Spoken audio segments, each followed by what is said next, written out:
Hi everybody. Today we're going to see some practice tests which is related to SAT writing. So, agar SAT writing qismidagi hamma mavzularni bitta o'tirishda, bitta darsda ko'rib chiqmoqchi bo'lsangiz, tahlil qilib chiqmoqchi bo'lsangiz, bu video aynan siz uchun, demak, ko'rishni boshladik. Agar avval testni ishlab ko'rib, keyin uni tahlilini ko'raman deydigan bo'lsangiz, SAT Panda kitobidagi birinchi practice testni ishlayapmiz. Kitobni PDF variantda yoki do'konlardan sotib olib ishlab ko'rishingiz mumkin, yoki kommentariyadagi link orqali Telegram kanalimizga o'tib, o'sha joyda agar so'raydigan bo'lsangiz, sizga testni topishga yordam beramiz. Demak, testni boshladik. Practice test 1. 44 questions. So, demak, matn o'qilaveradi va matn yuzasidan belgi qo'yilgan joylarga mana e'tibor berasizlar. Bu yerga misol uchun belgi qo'yilgan, bu yerga belgi qo'yilgan, mana shu joylarga kerakli variantni qo'yib ketaveramiz. Xo'sh, o'qishni boshladik. The history of comic books. Sarlavhani o'qib olish doim foydali bo'ladi. Sarlavha nima uchun kerak deb o'ylashingiz mumkin, lekin aslida bu juda ham kerak, chunki siz sarlavhani bilish orqali hozir aynan sizga nima haqida ma'lumot kelishini bilasiz va bu sizni miyangizga tushadigan yuklamani biroz bo'lsa ham yengillatadi. Aslida biroz emas, ancha yengillatadi. Demak, bugungi hozir o'qiydigan bizning matnimiz komik bookslarni, ya'ni komik kitoblarni yoki komikslarni tarixi haqida bo'ladi. Demak, boshladik. Faster than a speeding bullet. Xo'sh, faster than a speeding bullet degani bullet degani o'q degani. Agar kim bilmasa, bullet so'zi o'q degani. Misol uchun, pistoletni o'qi bo'lishi mumkin. O'sha pistoletni o'qidan ham tezroq deyapti. Undan yo'g'i able to leap tall buildings in a single bound. O'sha bittada baland binolardan ham sakrab o'ta oladi. Superman was the first comic book superhero.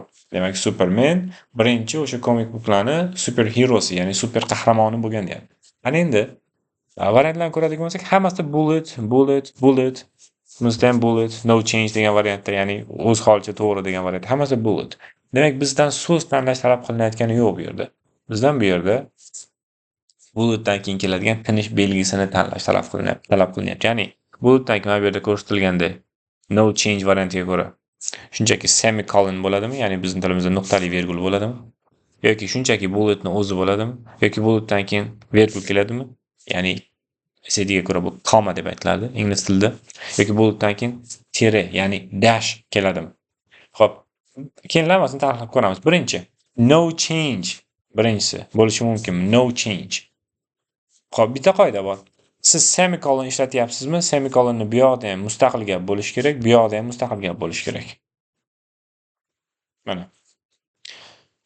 Siz semicolon ishlatyapsiz. Semicolon bu yoqda ham bitta mustaqil gap bo'lishi kerak, bu yoqda ham bitta mustaqil gap bo'lishi kerak. Tugallangan gap bo'lishi kerak. Ana endi sizga savol. Faster than a speeding bullet. Mustaqil gapmi? Ya'ni o'zi alohida gap bo'la oladimi? Misol, faster than a speeding bullet degandan keyin nuqta qo'ysa bo'ladimi? Bo'lmaydi. Demak, semicolon ishlatib bo'lmaydi. Javob chiqib ketdi. Ana endi ikkinchisini tahlil qilaylik. Ikkinchisida bulletdan keyin hech qanaqa tinish belgi qo'ymagin deb aytyapti. Hech qanaqa tinish belgi qo'ymasak, faster than a speeding bullet. Miltiqni o'qidan ham tezroq. Undan keyin able to leap tall buildings in a single bound. Baland binolardan ham bittada sakrab o'ta oladi. Bunda kechirib qo'yasiz, bu ikkitasi ikkita ta'rif beryapti. Ya'ni super qahramonga ta'rif beryapti. Birinchisi o'qdan ham tez, ikkinchisi mana bunaqa qila oladi deyapti. Bu ikkita ta'rifni o'rtasida nimadir bo'lishi kerak, uni ajratib turadigan. Demak, B javob chiqib ketadi. U birinchi chiqib ketadigan javob B o'zi aslida. Xo'p. D javobni ko'radigan bo'lsak. Bulletdan keyin tire qo'ysam, mana bu yerga tire faraz qiling, mana shu tire bor. Mana. Faraz qiling, mana shu tire bo'lsa. Faster than a speeding bullet, tire, ya'ni dash, able to leap tall buildings in a single bound.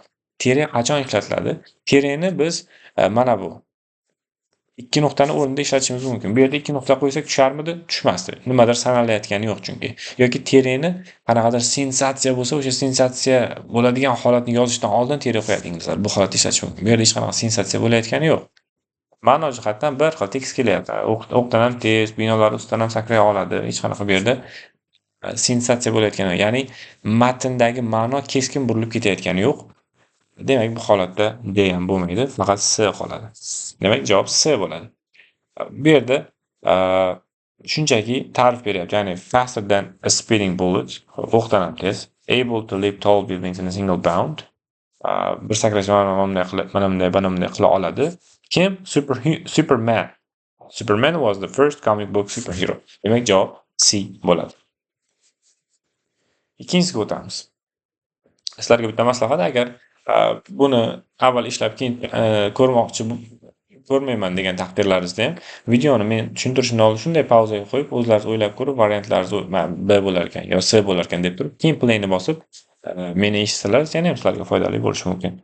Ikkinchisi, prior to 1938, ya'ni 1938-yilgacha, when Superman made his debut, demak, Superman o'zini o'sha ilk debyutini chiqishini qilgan paytda, early comic books consisted of multiple stories about different characters, many of them humorous.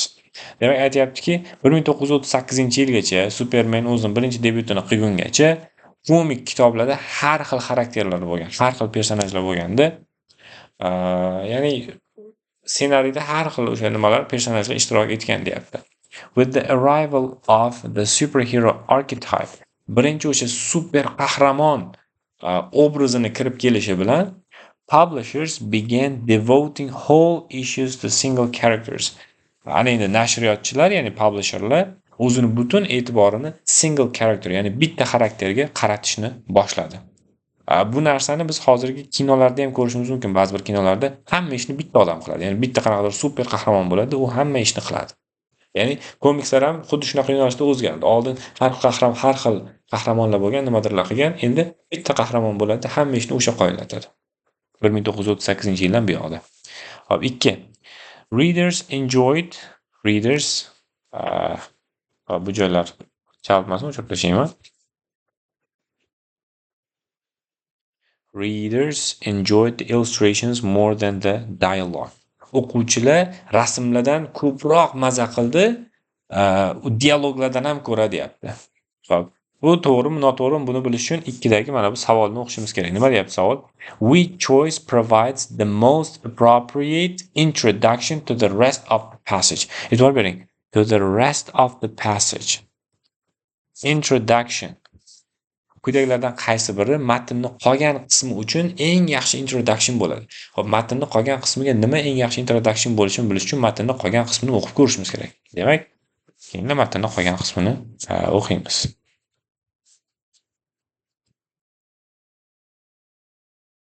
Xo'sh, matnning qolgan qismida nima deyapti?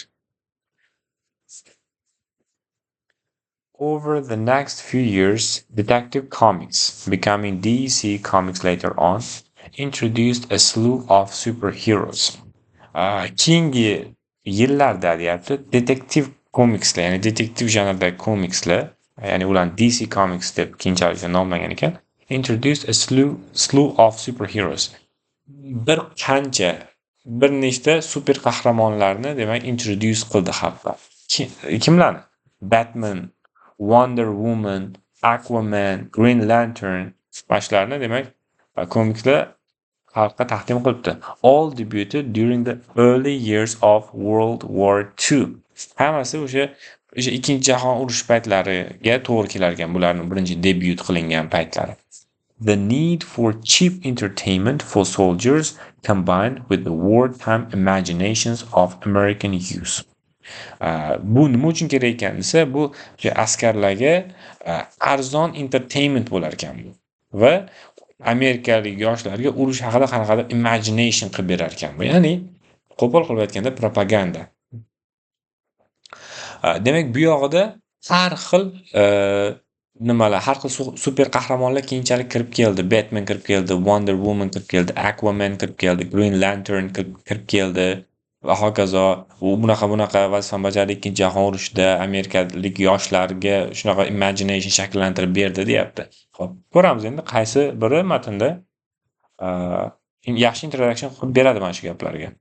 Xo'p, no change degan variantni oladigan bo'lsak, mana no change varianti. Birinchi chiqib ketadigan xato variant bo'ladi. Nimaga? Sababi readers enjoyed the illustrations more than the dialogue. O'quvchilar dialoglardan ham ko'ra rasmlardan ko'proq maza qilardi deyapti. Uni dialogdan maza qilganmi, rasmdan maza qilganmi, biz boya o'qigan haligi tekstga umuman aloqasi yo'q. Tekstda Batman haqida gap ketyapti, Wonder Woman haqida gap ketyapti. Shularni xalqqa tanishtirilishi haqida gap ketyapti. Ikkinchi jahon urushi haqida gap ketyapti. Demak, A birinchi navbatda chiqib ketadi. No change bo'lishi mumkin emas. B. The golden age of comics had dawned. Dawn degani tong degani. Agar bu fe'l bo'lib kelsa boshlandi, tong otdi, yorishdi deganday bo'ladi. Bu yerda endi boshlandi ma'nosi. Ya'ni komikslar uchun golden age boshlandi, oltin davr boshlandi. Bo'lishi mumkin, chunki haqiqatda oltin davr boshlanyapti. Har xil komikslar paydo bo'lyapti. Urush davrida ular qanaqadir xizmat qilib beryapti komikslar o'ziga yarasha. Demak, B bo'lishi mumkin. Biz uchun variant B. C. Bookstores didn't have enough space to carry all the new comics that were being issued. Magazinlarda yetarlicha vaqt qolmadi, bunaqangi ko'p o'sha komikslarni sig'dirishga deyapti. Haligi biz o'qigan tekst umuman bu haqda emas edi. D. These xato. These original issues would be worth a lot today. Bu ishlar hozirgi paytda juda ham muhim bo'lgan bo'lardi deyapti. Yo'q, bu haqda umuman gap ketgani yo'q. Bu matnni maqsadiga ham to'g'ri kelmaydi. Demak, bizda faqat B variant qolyapti. Demak, javob B bo'ladi. Demak, biz davom ettiramiz. Agar qanaqadir sizga notanish so'z uchrayotgan bo'lsa, men maslahat beraman. Lug'at daftarini olib, albatta yozib oling. Juda foydali bo'ladi. Davom ettiramiz. Over the next few years, demak, keyingi yillar davomida Detective Comics. Xo'p, nimadir bo'lishi mumkin. Bu yoq, Becoming DC Comics later on. Keyinchalik DC Comic bo'ldi bular deyapti. Bu bitta variant, no change. Bo'lishi mumkin. Yomon emas. Bo'lishi mumkin. B. It later became DC Comics. Bu ham bo'lishi mumkin. C. DC Comics it later became. Umuman g'alati jumla. Which later became DC Comics. Which later became DC Comics. Bo'lishi mumkin. Bo'lishi mumkin. Xo'sh, demak bizda C chiqib ketdi aniq. A, B, D lardan birini tanlashimiz kerak. Xo'sh. Menga D o'ziga ko'proq tortyapti. D ni tahlil qilib ko'raylik. Over the next few years, demak keyingi yillar davomida Detective Comics D ni o'qib ko'ramiz. Which later became DC Comics introduced a slew of superheroes. D 100% tushyapti. Demak D variant. Xo'p, endi hamma SAT writingda ham, readingda ham bitta umumiy qoida bor. Shuni o'quvchilar ishlatsa, bu ballni yaxshigina o'sishiga sababchi bo'ladi. Siz tekstni ishlayotgan paytingizda to'g'ri javobni to'g'riligiga dalil bo'lganda, har bir xato javobni xatoligiga ham tekstda dalil bo'ladi. Ya'ni bundan agar siz foydalana olsangiz, bu natijaga juda yaxshi ta'sir qiladi. Ana endi A bilan B nima uchun xato degan savolga javob topishim kerak, men D javobini olishim uchun. Xo'p, A nima uchun xato? No change. Over the next few years, Detective Comics becoming DC Comics later on. Nima uchun becoming aylangan holda, keyinchalik o'sha DC Comicsga aylangan holda. Misol yaxshi emas. B. It later became. It later became desam bu yerda subject bo'ladi, verb bo'ladi. Bu mustaqil gap bo'lib qoladi. Mustaqil gap ikkita virgulni orasida kela olmaydi bunaqa. Xo'p, B bu narsa uchun chiqib ketadi. A bilan D qoldi. Demak, A bilan D ni solishtirganda D muammosiz, hech qanaqa nuqsonsiz. Demak, A shunchaki becoming DC Comics later on deganda keyinchalik DC Comicsga aylangan holda degan gapga nisbatan keyinchalik DC Comicsga aylandi degan narsa yaxshiroq chiqadi. Demak, javob D bo'ladi.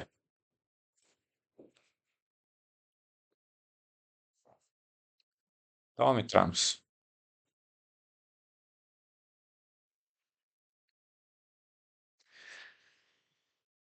Batman, Wonder Woman, Aquaman, and Green Lantern all debuted during the early years of World War II. Demak, Batman, Wonder Woman, Aquaman, Green Lantern bular hammasi Ikkinchi jahon urushini ilk yillarda debyut qilindi deyapti.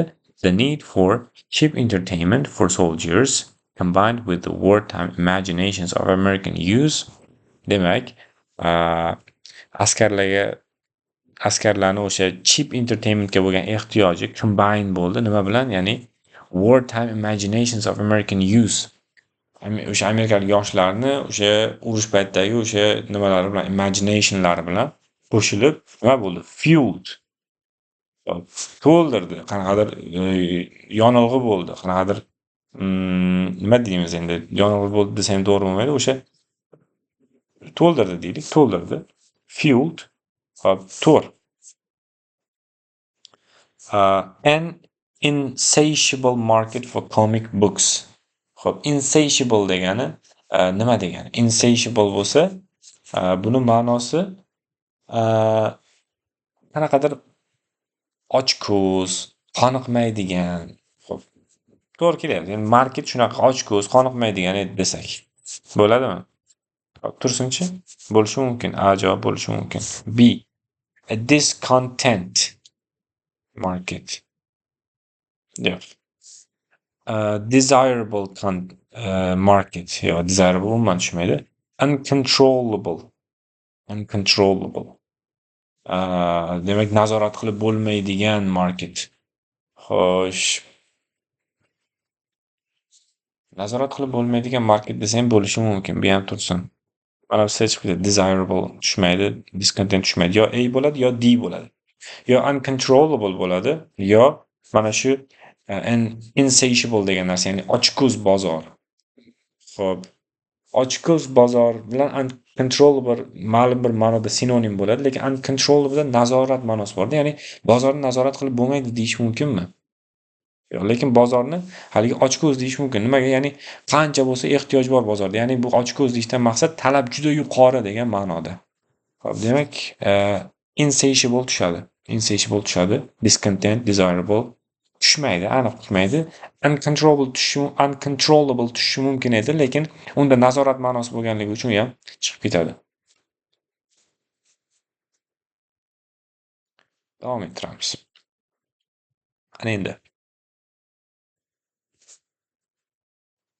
Qilamiz. Captain America, demak Kapitan Amerika introduced in 1941, ya'ni 1941-yilda ekranlarga chiqqan ekan yoki komikslarga chiqqan, became one of the most popular heroes as a fighter of Nazis. Demak, one of the most popular hero bo'lgan ekan 1941-yilda bu birinchi xalqqa e'lon qilinganda va the first issue e'lon, demak birinchi o'sha chiqishni o'zi no change holatda outsold the first issue of Batman. Batmandan ko'ra ko'proq sotilgan degan. Outsmart degani aqlda o'zib ketish bo'ladi-da. Outsold bo'lsa ko'proq sotilish bo'ladi. Xo'p, Batmandan ko'proq sotilganmi? Hozir ko'ramiz buni. Xo'sh, mana bu yerga e'tibor beringlar, mana Batman, mana Captain America, mana Green Lantern, mana Superman. Ana endi bularning number of first issue sold. Birinchi nimada qancha sotilganligi. Superman bu 1,5 milliondan ham ko'proq, 2 million marta sotilgan. Bizda aytgan demak, Captain America mana bu. Xo'sh, Batman mana bu. Birinchi marta Batmandan ko'proq sotildi. Batman ko'proq topdi-ku. Demak, no change javobi xato bo'lib ketadi. B. Sold nearly 1 million copies. Deyarli 1 million kopiyada sotildi. 1 million nusxada sotildi. Xo'p, mana bu yerda bunday tushadigan bo'ladigan bo'lsak, 1 millionga yaqin kelyapti. Nearly, deyarli 1 million deganga tushib turibdi. B bo'lishi mumkin. C. Grossed almost $1 million in sales. Taxminan 1 million dollarcha pul keltirdi deyapti. Uni qancha pul keltirganini biz bilmaymiz. Chunki bu yerda necha nusxada sotilgani yozilgan, necha pul topgani emas. Misol uchun million nusxada sotildi desa agar qancha pul keltirdi desa biz bilmaymiz uni. Chunki bitta nusxasi qanchaga sotilganini biz bilmaymiz. Demak, C chiqib ketadi chunki bunaqa deyish uchun ma'lumot yo'q. Sold twice as many copies as the first issue of the Green Lantern. Green Lanternga nisbatan 2 marta ko'proq sotildi deyapti. Ko'ramiz. Green Lanternni taxminan 0.75 desa bo'ladi. 0.75. Captain America taxminan 1. 2 marta katta deb bo'lmaydi. Birdan ham kichikroq aslida. 2 marta katta deb bo'lmaydi. Demak, bu noto'g'ri gap. Bizda qoladi faqat B. Sold nearly 1 million copies. Deyarli 1 million kopiyada sotildi. Hatta mana 1 millionga to'g'ri kelib turibdi. Davom ettiramiz.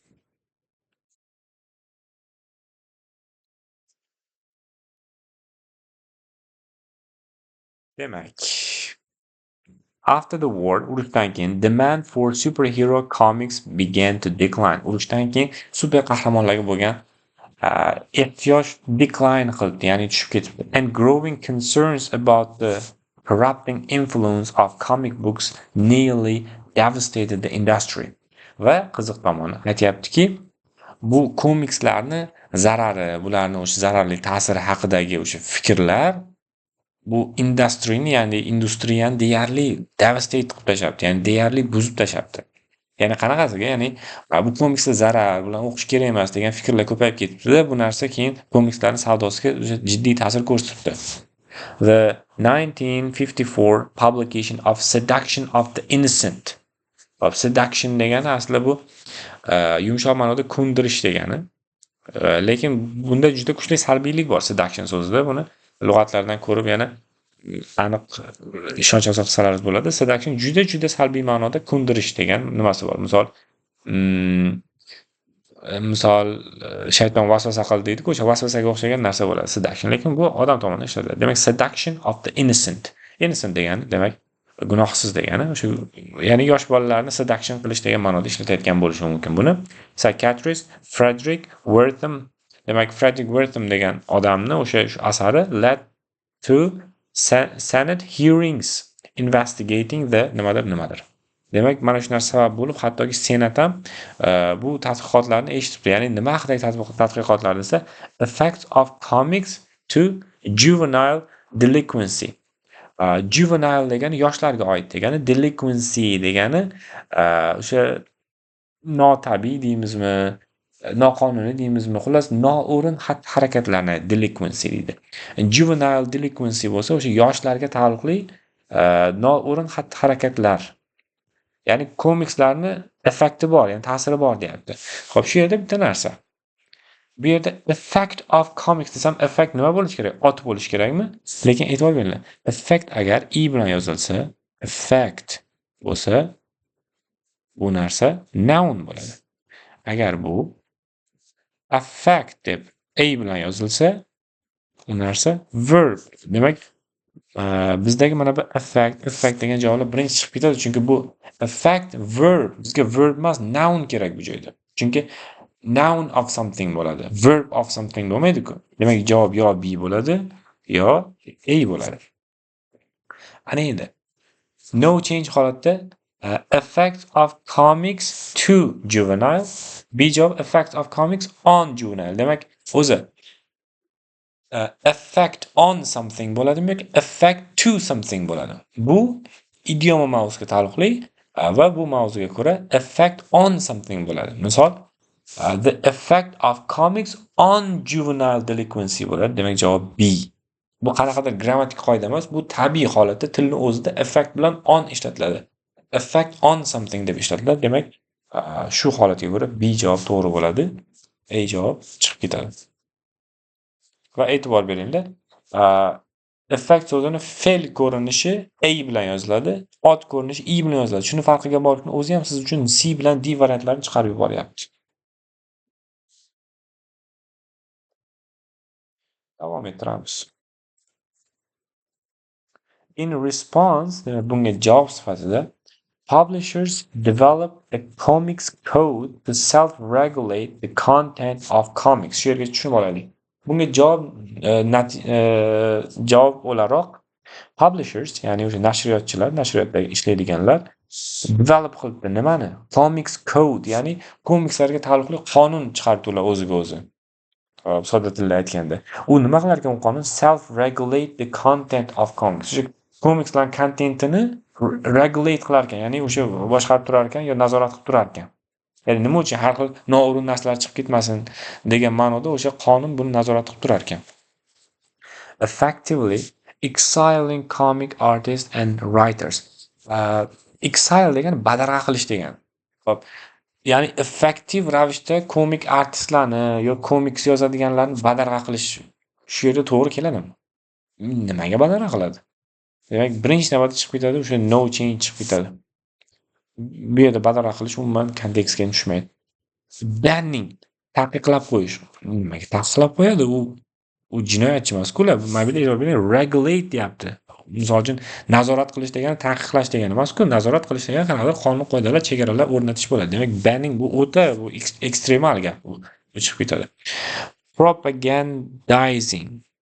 Xo'sh, propaganda qilibdi komik artistlarni, writerslarni. U aksinchaki o'zi bu propaganda bo'lib boshlagan edi bular va nazoratdan chiqib ketgan edi. Endi bular qaytib nazoratga olyapti. U propaganda qilmaydi. Ular propagandani aksincha bular yo'qotmoqchi.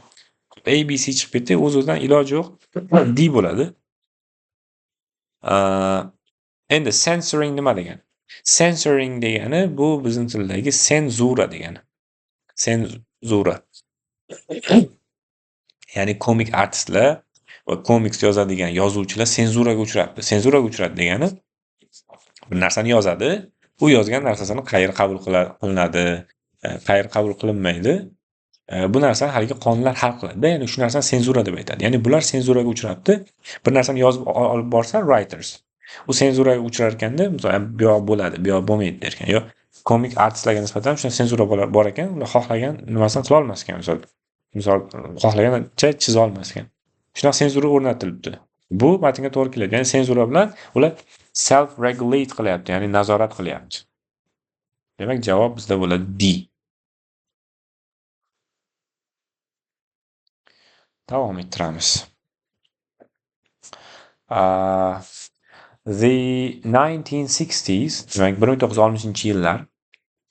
8ni o'qimaymiz, demak nimadir? So a revival as Spider-Man, the X-Men, the Fantastic Four and the other characters debuted.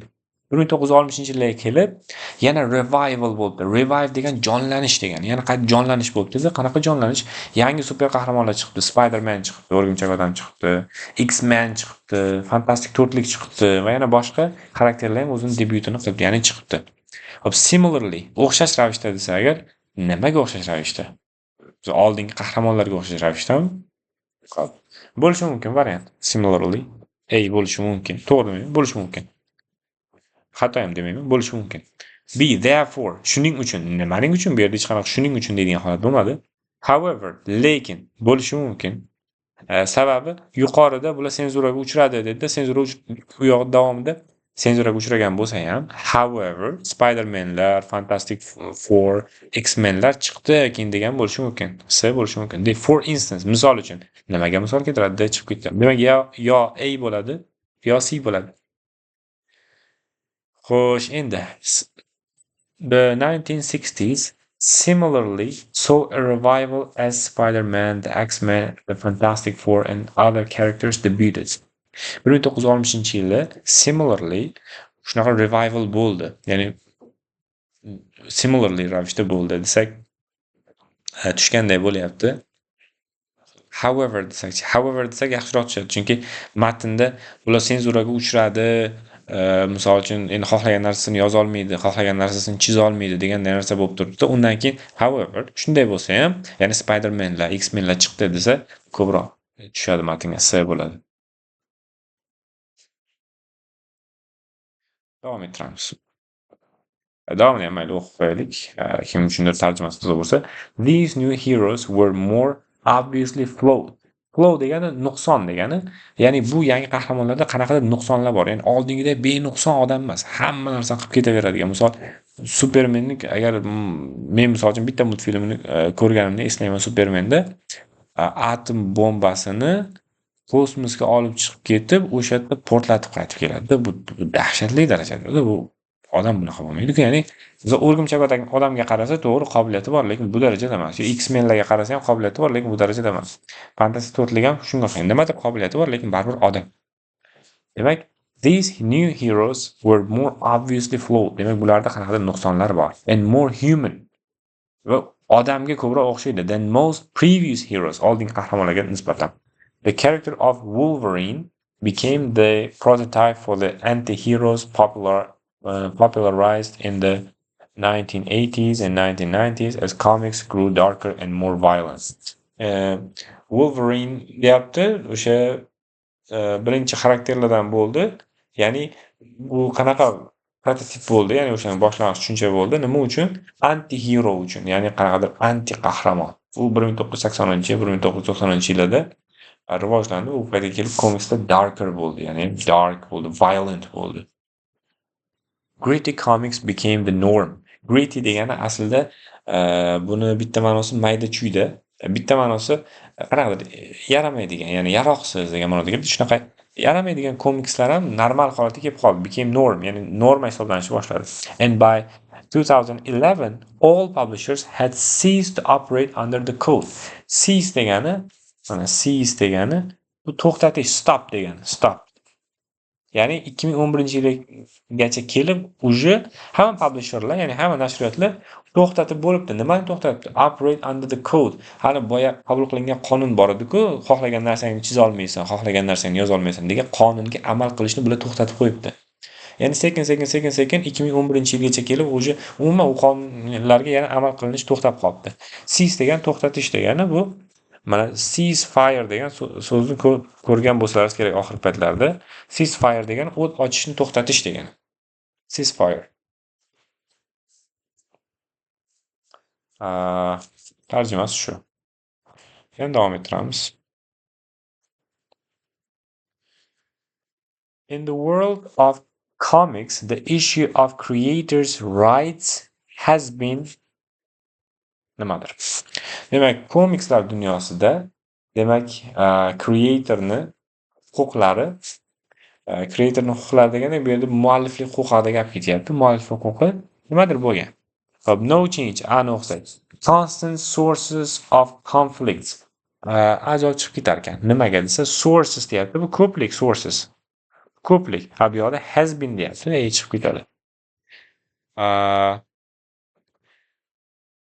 Mana bu yerda sources deyapti. B da ham bu ham chiqib ketadi. Chunki sources ko'plik degani bu bu yoqda has been deb turibdi. Demak, bu ham chiqib ketadi.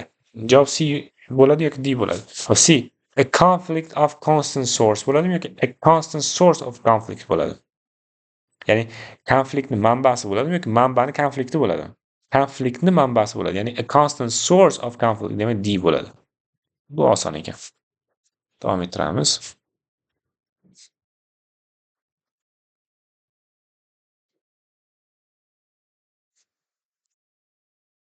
In the early days, writers and artists worked long hours for demak, oldingi vaqtlarda demak yozuvchilar, rassomlar, ya'ni komiks yozadiganlar, komiks chizadiganlar uzoq ishlagan. For kim uchundir? Publishers bo'lishi mumkin, misol uchun. No change holat. Demak, nashriyot uchun ko'p ishlagan. These were the ones that paid them relatively little and claimed the rights to the characters. Ular shunaqangi bo'lganki, nashriyotlar ularga ozgina to'lagan, haligi ijod qilganlarga va mualliflik huquqini, ya'ni xarakterni mualliflik huquqini o'zida olib qo'ygan. Misol, o'rgimchak odam meniki, uni boshqalar ishlatmaydi deganday qilgan. Nuqtadan keyin these were the ones deyish bu haddan tashqari ko'p so'z ishlatish bo'ladi. Uncha tushmayapti. Bu no change bo'lish ehtimoli juda kam. Ko'raylik. We chose most effectively combine the two sentences at the underlined portion. Ikkita gapni bog'lash kerak. Ya'ni mana bu yoqdagi gap bilan bu yoqdagi gapni bog'lash kerak. Bu nuqta bilan these were desa juda bog'lanmaydi ham. No change variant yo'q ekan ham o'zi. Ayni ko'rsak. Publishers deb mana yerda semicolon qo'ysa, they were those that grammatik jihatdan to'g'ri. They were those that paid them relatively little and claimed the rights to the characters. Grammatik jihatdan to'g'ri. Demak, A bo'lishi mumkin. B. Publishers, comma, and these companies paid them relatively little and claimed the rights. Grammatik jihatdan to'g'ri. Virgul bilan endam to'g'ri ishlatilgan bo'lishi mumkin. C. Publishers that paid them relatively little. Bu ham to'g'ri va eng qisqasi. D. Publishers To get paid desa, u nashriyot o'ziga o'zi to'layotgan bo'ladi. Bu grammatikaga ham mantiqiy to'g'ri kelmaydi. D chiqib ketadi. Demak, I am, B ham, C ham mantiqqa to'g'ri kelib turibdi. Hop, endi tanlashimiz kerak. A mi, B mi, C mi? Hop, shunaqa bo'lishi mumkinmi imtihonda desa, bo'lishi mumkin. Ha. Misol A ham, B ham, C ham to'g'ri bo'lib qolishi mumkin. Grammatik jihatdan ham, ma'no jihatdan ham to'g'ri kelyapti. Misol A ni ham falon qoida bo'yicha xato, B ni ham falon qoida bo'yicha xato deb bo'lmaydi-yu. Lekin SATda bitta qoida bor. Bu yozilmagan qoida emas, kitoblarda bor. Agar sizda hamma variantlar to'g'ri bo'lsa, eng qisqasini olasiz. Chunki SATda redundancy degan narsa bor. Ortiqcha so'z ishlatish. Misol uchun siz ikkita so'z bilan ifoda qilishingiz mumkin bo'lgan paytda uchta so'z ishlatishingiz xato hisoblanadi.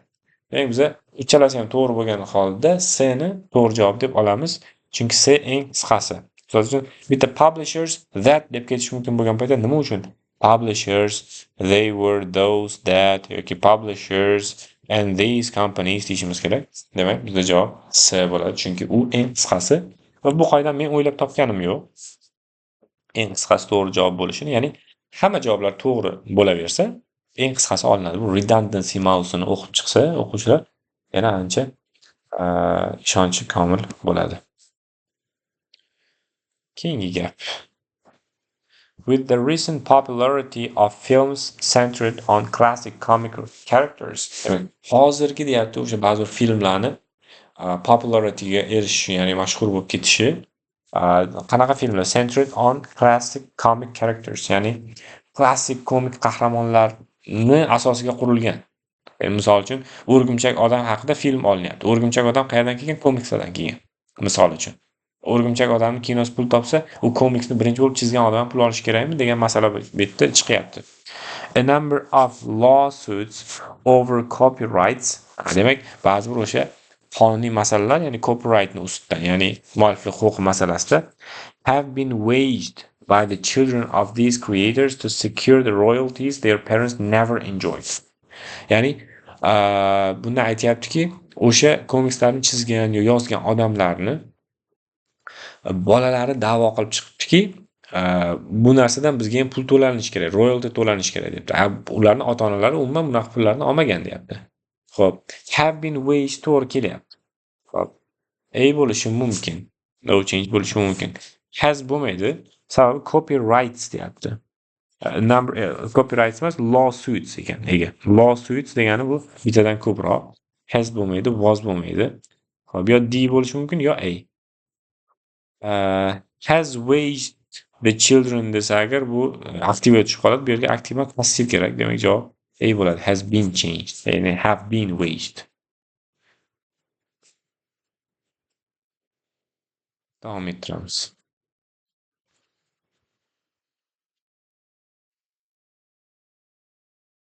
Keyingisi Mona Lisa haqida juda qiziqarli matn. Xo'sh. The Mona Lisa. Demak, with her knowing, self-satisfied smile and her eyes that nimadir. Birinchi she'rni tushunib olaylik. With her, uning nimasi? Knowing, self-satisfied, nima? Smile. Ya'ni Mona Lisaning tabassumini sharhlayapti bu yerda. Qanaqa ekan uning tabassumi?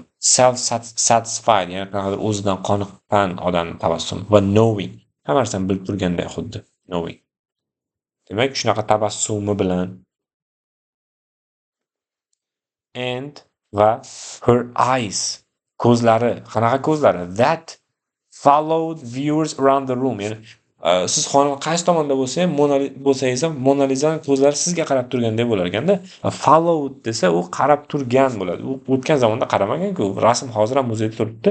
Demak, no change chiqib ketadi. Follow xo'sh bo'lishi mumkin. Follow to'g'ri keladi. Had followed o'tgan zamonda umuman to'g'ri kelmaydi. Follows bu birlikda singularda bo'lgani uchun to'g'ri kelmaydi, chunki eyes ko'plikda turibdi, D ham chiqib ketadi. O'z-o'zidan faqat B qoladi. Oson ekan. Yaxshi.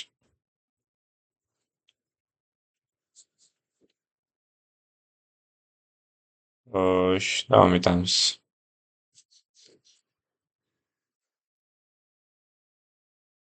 The Mona Lisa has become the most famous and iconic image in the art world. Demak, Mona Lisa o'sha san'at dunyosida famous, iconic rasm bo'libdi. But what is the story behind this Renaissance masterpiece? Demak, lekin Bu o'sha masterpiece'ni orqasida qanaqa hikoya bor? Who was the woman Leonardo da Vinci so compellingly captured with paint? Xo'p, kim bu ayol Leonardo da Vinci shunaqangi compelling bilan o'sha suratini chizgan? Mana endi 13. 13. It's known, bilamizki, that the portrait depicts the wife of a Florentine cloth merchant named Francesco del Giaconda. Demak, biz bilamizki deyapti, bu portret deyapti, Florensiyalik o'sha kiyim yoki material sotadigan savdogarni, ya'ni ismi uni Francesco del Giaconda ekan, o'sha Giaconda degan savdogarni xotini ekanligini bilamiz deyapti. Endi savol, at this point shu yerga kelganda the writer would like to emphasize that the identity of the person in the portrait is uncertain. Shu joyda deyapti yozuvchi emphasize qilmoqchi, urg'u bermoqchiki, bu rasmdagi, portretdagi odamning shaxsi aniq emas ekan. U aniq emas bo'lsa, it's known demaydi-ku bu. Demak, birinchi javobda no change chiqib ketadi. The fact is demaydi-ku, fact bo'lmaydi, aniq emas narsa. The best conjecture taxmin degan. Demak, eng yaxshi taxmin desa bo'ladi, taxmin desa uncertain bo'ladi. D bo'lsa it has been established. Bu narsa aniq bo'lgan deyapti. U taxmin, agar bu uncertain bo'lib turgan bo'lsa, noaniq bo'lib turgan bo'lsa, qanaqa qilib uni aniq bo'lgan deb aytish mumkin? D ham chiqib ketadi, javob C bo'ladi. Davom ettiramiz.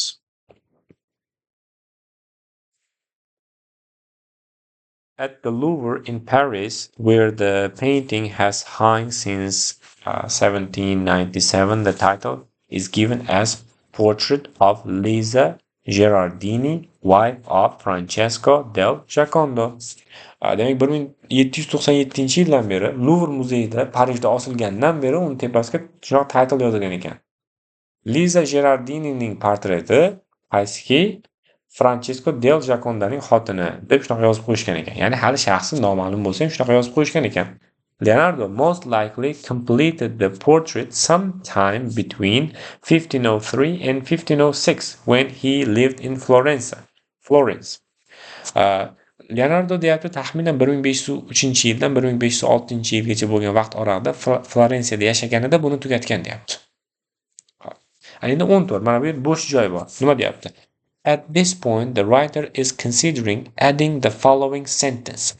Bizga kelganda writer mana bu gapni qo'shmoqchi ekan. At the time, bu paytga kelib, Florence was a republic under the powerful influence of the Medici family. U paytda Florensiya respublika bo'lgan ekan, Medici oilasini o'sha qudratli kuch-quvvatini ostida bo'lgan, ya'ni Medici family uni boshqargan yo'naldi. Endi should the writer make this addition? Shu yerga shu gapni qo'shish kerakmi deyapti. Ko'ramiz, qo'shish kerakmi yo'qmi? A. Yes, qo'shish kerak deyapti. Nimaga desa, because it explains why Da Vinci moved to Florence. Chunki bu Da Vinci nima uchun Florensiyaga kelganini tushuntiradi deyapti. Da Vincining Florensiyaga nima uchun kelganini bu umuman tushuntirmaydi. Florensiyaning respublika bo'lgani, Medici oilasi uni boshqargani umuman tushuntirmaydi, chiqib ketadi. Yes, ha, qo'shish kerak because it provides important background information related to the Mona Lisa. Bu Mona Lisa haqida important background information beradi deyapti. Important emas bu. B chiqib ketadi. No, qo'shish kerak emas. Because it blurs the focus of the paragraph with a loosely related detail. Deyarli aloqasi bo'lmagan qanaqadir tafsilotlar paragrafni fokusini buzib yuboradi deyapti. Ya'ni e'tiborni chalg'itadi bu narsa deyapti. Haqiqatda bu Leonardo da Vinci chizgan asar o'zi bu kim? Florensiyadagi falonchani xotinimi? Uni Leonardo da Vinci taxminan mana bu yillarda chizgan, Florensiyada bo'lganda chizgan degan gaplardan keyin u Florensiya u paytda respublika bo'lgan, Medici oilasining qaromog'ida bo'lgan degan gaplar umuman taalluqli emas. Demak, C to'g'ri bo'lishi kerak. Buni ham o'qiymiz. No, qo'shish kerak emas. Because Leonardo da Vinci did not spend most of his life in Florence. Qo'shish kerak emas, chunki Leonardo da Vinci hayotining aksar qismini Florensiyada o'tkazgan emas deyapti. Leonardo da Vinci hayotining aksar qismini qayerda o'tkazganligini bu matnga umuman aloqasi yo'q. Demak, bizda faqat C javob qolar ekan. Javob C. Davom ettiramiz. In 2013, researchers failed demek no change variant in the proof of the subject's identity by creating an image from DNA extracted from Lisa Del Giacondo's tomb. Tomb degan qabr degan. Demak, Lisa Del Giacondoni qabridan bular ochib DNK olibdi 2013-yilda olimlar. U DNKdan foydalanib bular uni o'zi rasmini tiklab, keyin shaxsini aniqlamoqchi bo'lishdi va bu o'xshamabdi. They fail qildi in the proof of the subject's identity. Demak, fail qildi deyapti. Grammatik jihatdan to'g'ri. In the proof of. Demak, shu isbotida fail qildi ular. Bo'lishi mumkin. In the attempt to prove. Unda ham bo'lishi mumkin. Ya'ni shu harakatlarida fail qildi. Bo'lishi mumkin. To produce proof of bu ham bo'lishi mumkin. To prove isbotlash bu ham bo'lishi mumkin. Xo'p, to'rtalasi ham to'g'ri bo'lsa, qaysi biri to'g'ri bo'ladi? Eng qisqasi. Ya'ni qarangda, prosta isbotlay olmadi deyish mumkin bo'lgan paytda isbotlash jarayoni o'xshamadi deyish yoki isbotni keltirish jarayoni omadsizlikka uchradi deyishni nima keragi bor? Shunchaki isbotlay olmadi deyish mumkin bo'lsa, demak D javob bo'ladi. In 2013, researchers failed to prove the subject's identity. Demak, researcherlar subjectni identitysini proof qilishga fail bo'libdi. Hammasi inglizcha bo'lib ketdi. Davom ettiramiz. Demak, even if you were the woman in the painting, agar u o'sha rasmdagi ayol bo'lgan taqdirda ham, its occasion would remain a mystery. Baribir boshqa holatlar mystery, sir bo'lib qolib ketaveradi. Ya'ni o'zi nima uchun chizgan va hokazo va hokazo. Two events in the Giacondo family history have been suggested as possibilities. Giacondoni oilasidagi ikkita holat possibility, ehtimol deb hisoblanar ekan. One is the birth of a son in 1502. Birinchisi 1502-yilda uni o'g'lini tug'ilishi. The other is the opening of a new home in 1503. Ikkinchisi 1503-yildagi ularning yangi uyini ochilishi. E'tibor beringlar, bu yerda hamma masala tinish belgida, mana bu yerda semicolon turibdi, nuqtali vergul, no change holatda. Mana bu yerda vergul turibdi. Mana bu yerda C da 2 nuqta turibdi, D da hech narsa yo'q. Xo'p, qaysi biri bo'ladi? Qaysi biri bo'ladi? Bitta tahlil qilaylik. Birinchidan, one is the birth of a son in 1502. The other is the opening of something desagar o'rtada nimadir tinish belgi bo'lishi kerak, deb chiqib ketadi. C ham chiqib ketadi, chunki 2 nuqta qo'ygandan keyin nimadir narsani sanash kerak. Hech narsani sanayotgani yo'q. B, vergul qo'ygandan keyin mustaqil gap kelishi mumkin emas. Mustaqil gap keladigan bo'lsa, undan oldin fun boys ichiga kiruvchi, o'sha abbreviation ichiga kiradigan qanaqadir o'sha bog'lovchi bo'lishi kerak. Ya'ni B ham chiqib ketadi. Bunda faqat A javob qoladi. Chunki one is the birth of a son in 1502. Birinchisi o'sha 1502-yildagi o'g'ilning tug'ilishi.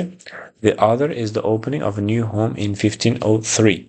Ikkinchisi, ya'ni narigisi 1503-yildagi yangi uyni ochilish marosimi deyapti. Ikkalasi ham mustaqil gap. Videoni boshida aytgandim, ikkita mustaqil gap nuqtali vergul bilan, ya'ni semicolon degan narsa bilan bog'lanishi mumkin. Demak, javob A bo'ladi. E'tibor berayotgan bo'lsangiz, biz to'g'ri javobni nima uchun to'g'riligini gaplashish bilan birga noto'g'ri javobni nima uchun noto'g'riligini ham gaplashyapmiz. Bu narsa testni hal qilishda juda muhim.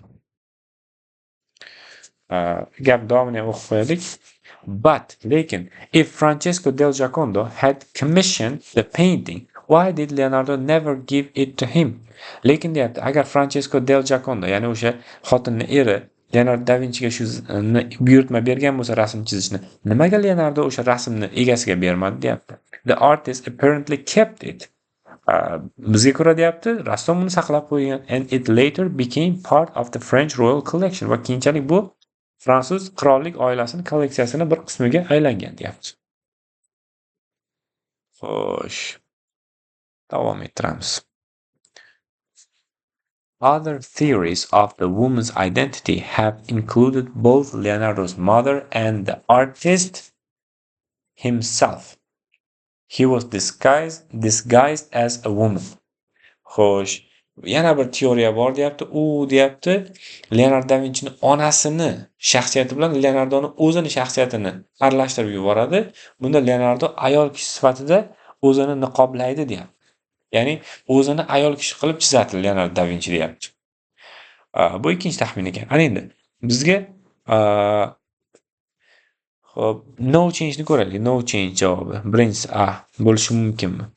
Qarang, he was disguised as a woman degan gap mustaqil gap. Mustaqil gap verguldan keyin o'z holicha aytib bo'lmaydi mustaqil gapni. A chiqib ketadi. Xo'sh. B. Himself cleverly disguised as a woman. Ya'ni shunaqangi ustalik bilan o'zini ayol orqali ayol sifatida yashirgan holda deyapti. Cleverly disguised as a woman deganda ega yo'q. Ega bo'lmagandan keyin u mustaqil gap bo'lmaydi. Mana bu nuqtali vergul e'tibor bersalaringiz, nuqtali vergul uncha yaxshi ko'rinmayotgan bo'lishi mumkin. Faqatgina ikkita mustaqil gapni o'rtasiga qo'yiladi. Demak, B javob to'g'ri bo'lmaydi, chunki cleverly disguised as a woman degan gap mustaqil gap emas. Demak, B ham xato. Hop, A ketdi, B ketdi. C. Himself cleverly degandan keyin vergul bo'lsa-da bu yoqqa disguised as a woman desa tushmaydi. Oxirgisi demak to'g'ri. Himself cleverly. Qani o'qib ko'ramiz. Other theories of woman's identity have included both Leonardo's mother and the artist himself. Demak, cleverly disguised as a woman. Kim o'zini cleverly disguised qilgan as a woman? Himself. Ya'ni Leonardo da Vinchini o'zi. Shu javob to'g'ri bo'ladi. Bu narsani o'sha SAT writing kitoblarini o'qiganda yana ham batafsilroq ko'rish mumkin bo'ladi. Bu yerda tinish belgilari haqida gap ketyapti. Tinish belgilarining ishlatilishi. Demak, semicolon, colon, dash ularning ishlatilishi bitta mavzu bor. Keyin run-on degan mavzu bor. Shularni o'qisa, kishi juda yaxshi tushunadi. Davom ettiramiz. The truth remains unknown. Haqiqat demak yashirin holatda qolyapti. But lekin some researchers are still determined to find it. Lekin ba'zi bir tadqiqotchilar hali ham determined ekan shuni topishga. Xo'p. Bu ham bitta variant. Tagiga chizilgan chunki. Bundan bilamiz. 18da. Which choice most effectively sets up the information that follows. Follows degani o'zidan keyin keladigan degan. Qaysi gap o'zidan keyin keladigan informatsiya bilan yaxshi tushadi deyapti. Uni bilish uchun undan keyingi informatsiyani o'qiymiz. The Mona Lisa introduced a new approach to portrait that set the template for many years afterwards. Unlike the rigid portraits of the day, Leonardo's masterpiece depicts a relaxed posture with soft lines. He presents the subject from the front instead of in profile. Demak, aytayaptiki, Mona Lisa deyapti, umuman portret janriga yangicha yondashishni olib kirdi deyapti. Xo'p, o'sha davrning boshqa asarlariga o'xshamasdan deyapti, u Leonardoning o'sha masterpiece asari boshqacha chizilgan. Misol uchun boshqalar yon tomondan profildan chizgan bo'lsa, bu ro'paradan chizgan deyapti. Xo'p, bu yerda Mona Lisani o'sha davr rassomchiligiga ta'sir ko'rsatgani haqida gap ketyapti. Demak, o'ziga yarasha ta'sir ko'rsatgani, qoidalariga, prototiplariga bo'ysunmagan haqida gap ketyapti. Demak, ba'zi bir researcherlarni hali ham o'sha narsani sirini ochaman deb yurganligini bu yerga hech qanaqa aloqasi yo'q, novchin chiqib ketadi. The influence of the portrait is indisputable. Bu portretni ta'sirini umuman rad etib bo'lmaydi deyapti. Bu mos kelyapti. Chunki haqiqatda ta'sir haqida gapirdi, chunki bu o'zgartirib yubordi, boshqacha approach qildi, yon tomondan emas, to'g'ridan chizdi degan gaplar bor. C. It still managed to attract millions of tourists each year. Turizm haqida umuman gap yo'q sizda. Matnda. Its dollar value continues to climb. Uni narxi oshib boryapti dollarda degan, bu narx haqida umuman gap ketgani ham B. 20.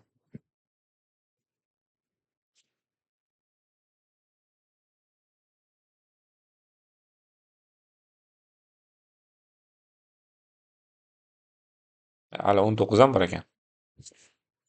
Demak, unlike the rigid portraits of the day, o'sha paytdagi portretlarga o'xshamagan holda ya'ni rigid degani qat'iy, qattiq.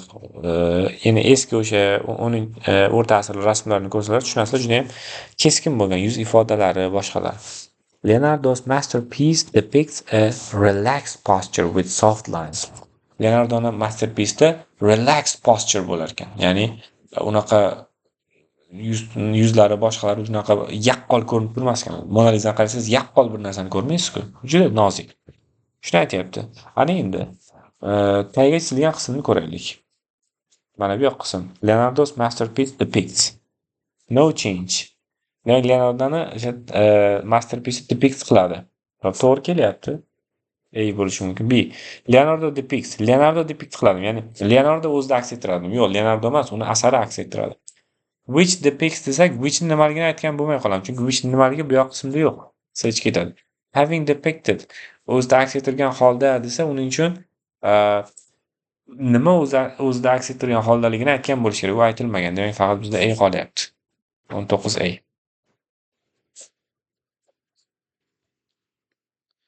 Davom ettiramiz. 20. Xo'p, nevertheless bo'lishi mumkin, ko'ramiz. Nimadir? The harmony between the woman and the landscape behind her reach a new level of excellence. Aytyaptiki, bu ayol bilan deydi, uni orqasida turgan landshaftni o'zaro shunaqa garmoniya bo'lib ketishi deyapti, bu mahoratni umuman keyingi bosqichi edi deyapti. Bu boyagi maqtashlarga qo'shimcha, nevertheless desa aksincha deganday bo'lib qoladi. Bu nevertheless degan shunday bo'lsa ham deganday bo'lib qoladi. Unda teskari gap aytish kerak, kontrast bo'lish kerak. Nevertheless chiqib ketadi. On the other hand, boshqa tomonda desa ham teskari fikr aytish kerak. Misol uchun, mana bu narsa oq, boshqa tomondan qora desangiz bo'ladi. Bu boshqa tomondan qora demayapti. Aksincha maqtashda davom etyapti. Moreover, yana desa bo'ladi. Bundan tashqari yana. Alternativa ham bu yerda bo'layotgani yo'q. Demak, D ham chiqib ketadi. Javob C bo'ladi. Chunki maqtashda davom etyapti. Bundan tashqari Mona Lisani yuzi bilan orqasidagi landshaftni uyg'unlashib ketganligi ham mahoratni umuman keyingi bir bosqichi edi, deyapti. Demak, moreover, bundan tashqari yana. Ana endi the monetary value, mana hamma qiziq bo'lgan joyi.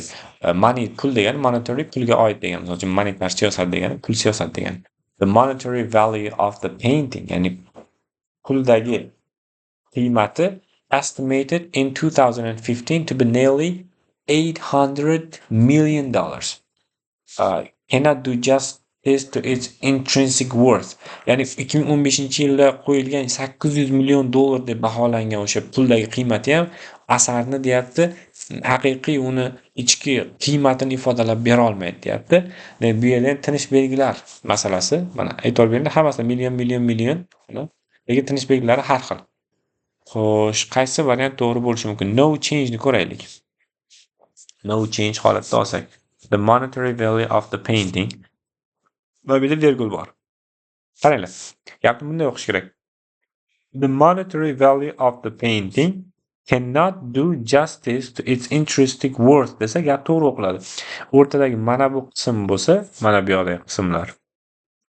Bu o'rtaga qo'shilgan fikr, ya'ni o'sha valuesi qancha o'zi desa 800 million degan narsani qo'shyapti. Demak, no change chiqib ketadi. Chunki bu shunchaki qo'shilib qo'yilmaydi. U ikkita tomondan virgul bilan ajratilishi kerak bunaqa qo'shimchaga. Ya'ni qiymat 800 million edi degan gap, qo'shimchaga bu ajratilishi kerak. B dan keyin nuqta virgul B ham chiqib ketadi. Sababi nuqta virguldan oldin mustaqil gap bo'lishi kerak. Million degan qismgacha o'qib ko'ringlar, mustaqil gap chiqadimi? The monetary value of the painting estimated in 2015 to be nearly $800 million. Mustaqil gap bo'la olmaydi, kesim yo'q buni. Bu fragment deb aytiladi SATda. Demak, B ham xato. Bizda hozircha A chiqib ketdi, B chiqib ketdi. Hop, C million virgul deyapti. Bo'lishi mumkin, chunki mana bu yerda virgul birinchi juft, mana bu ikkinchi jufti bo'ladi, bo'lishi mumkin. D da nima bo'lishi mumkinmi? Tere bo'lishi mumkin bo'lsa, tere bo'lsa, u ikkinchi tomondan ham tere bo'lishi kerak. Terelar juft bo'lishi kerak. Bu yerda bitta tere, bu yerda bitta tere bo'lishi kerak. Buni bittasi bor, ikkinchisi yo'q. Agar bu yo'q, gapning oxirida tere keladi desa, unda sensatsiya bo'lishi kerak. Bu yerda sensatsiya yo'q. Demak, bizga faqat C to'g'ri keladi. Ya'ni, the monetary value of the painting cannot do justice to its intrinsic worth. Ya'ni uni puldagi qiymati deyapti, ichki o'sha buni bahosini ifodalab bera olmaydi deyapti-da. Endi ichkarida o'zi qiymati qancha desa, vergulning ichida estimated in 2015 to be nearly $800 million. Ya'ni 2015-yilda qariyb $800 million deb baholangan deb u vergulning ichida qo'shimcha ma'lumot aytyapti. Demak, C bo'ldi javob. Oxirgi 22-chi savol. No price will ever capture the genius of this beautiful qanaqadir sifat and groundbreaking portrait that after 500 years still captures both the eye and the heart. Aytyapti, hech qanaqa pul bilan ifodalab bo'lmaydi bunaqangi chiroyli yoki mystical desa bo'ladimi? Mystical tushmaydi. Chunki mystical degani bu ilohiy degan ma'noga to'g'ri keladi. Bu religious yoki qanaqadir spiritual degan ma'noni bildiradi. Qanaqadir ruhiy, diniy degan ma'no mystical. Bu umuman kontekstga to'g'ri kelmaydi. Demak, mystical no change varianti chiqib ketadi. Full of mystery bo'lishi mumkin. Mysterious bo'lishi mumkin, sirli. Mystified tushmaydi. Grammatik jihatdan misol uchun nima bo'lishi mumkin, lekin mystified bu yerda parallelizmga to'g'ri kelmaydi. Beautiful sifat bo'lib turibdi. Undan keyin sifat kelish kerak. Mana mysterious eng tushadi. Full of mystery degan gap ham to'g'ri-yu, lekin bu uzun redundancy qonuniga ko'ra, ya'ni uzun bo'lib ketmasligi kerak. Qisqa variant turganda uzun gapni ola olmaysiz, ikkalasi ham to'g'ri bo'lsa. Demak, javob C bo'ladi. Shu bilan bugungi darsimiz tugadi. Agar dars ma'qul bo'lgan bo'lsa, yoqqan bo'lsa, like bosib, kommentariyada o'zlaringizni fikr, mulohaza yoki qanaqadir taklif, mulohazalaringizni qoldirishlaringiz mumkin. Loyihani rivoji uchun uni tanishlaringizga tarqatishlaringizni so'rab qolamiz. Keyingi videolarimizgacha xayr.